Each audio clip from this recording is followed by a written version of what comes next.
आपका आभार कि आपने मुझे बोलने का मौका दिया। 2020 में जब देश में कोरोना था, उसी समय नई शिक्षा नीति आई थी और हम लोग देख रहे हैं कि इस नई शिक्षा नीति से जो पिछले साल लागू की गई, देश के जो करोड़ों भूमिहीन गरीब किसान हैं, खेत मजदूर हैं, शहरी गरीब हैं जो फुटपाथ पर सब्जी बेचते हैं, ठेला चलाते हैं, रिक्शा चलाते हैं, वैसे लोगों को शिक्षा से दूर करने का कहा जाए कि इसमें रुझान दिखाई पड़ता है।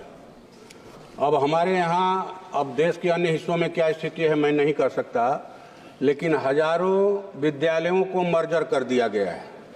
जो दलित और गरीबों के मोहल्ले में विद्यालय चलते थे, भवन का भाव दिखाकर, जमीन का भाव दिखाकर उन्हें दूर के गांव में उन बच्चों का जो है ट्रांसफ़र कर दिया गया है कि अब ये विद्यालय बंद हुआ।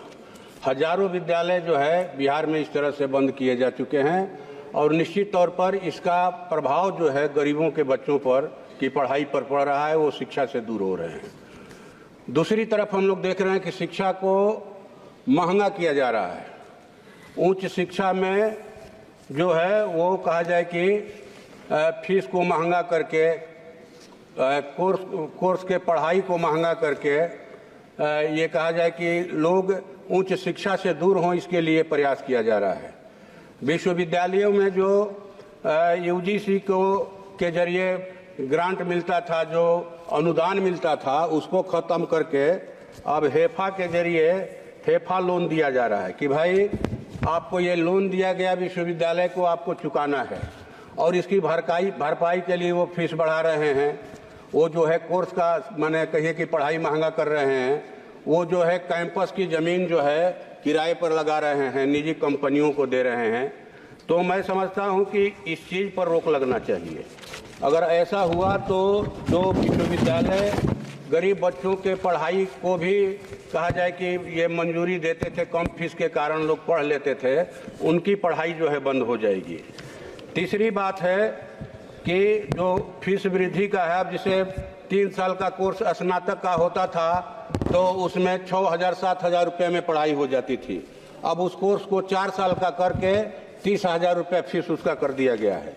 ये तुरंत जो है जनहित में इसको वापस लिया जाना चाहिए।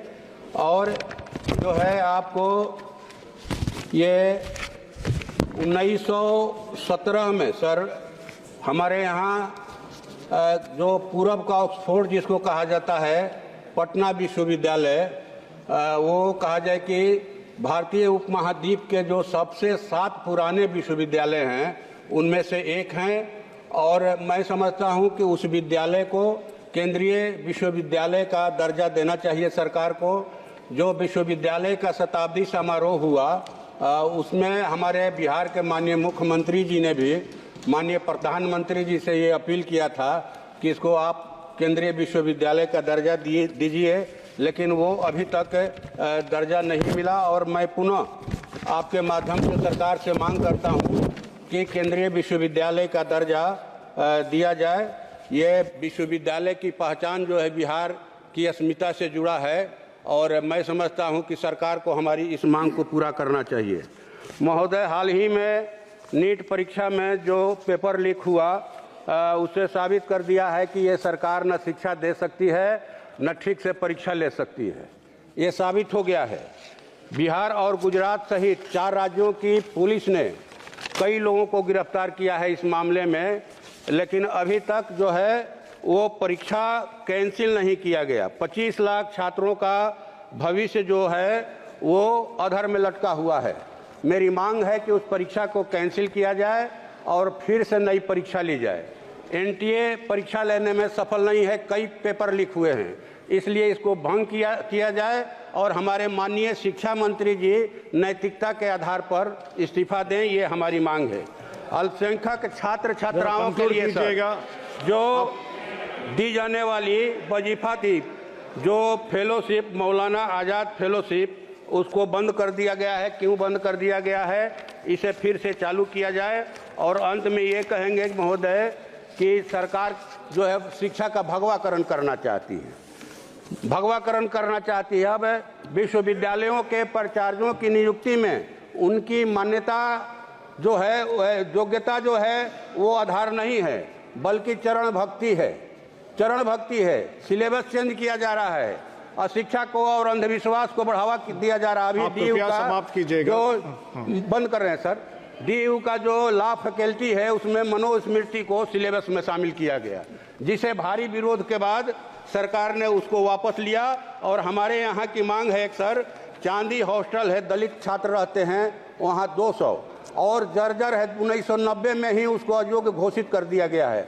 आपके माध्यम से सरकार से हम मांग करते हैं कि उसको जो है नया हॉस्टल बना करके उन दलित छात्रों को दिया जाए, और मुचकुंद दुबे आयोग की जो सिफारिश है, समान शिक्षा की माने सिफारिश, उसको देश में लागू किया जाए।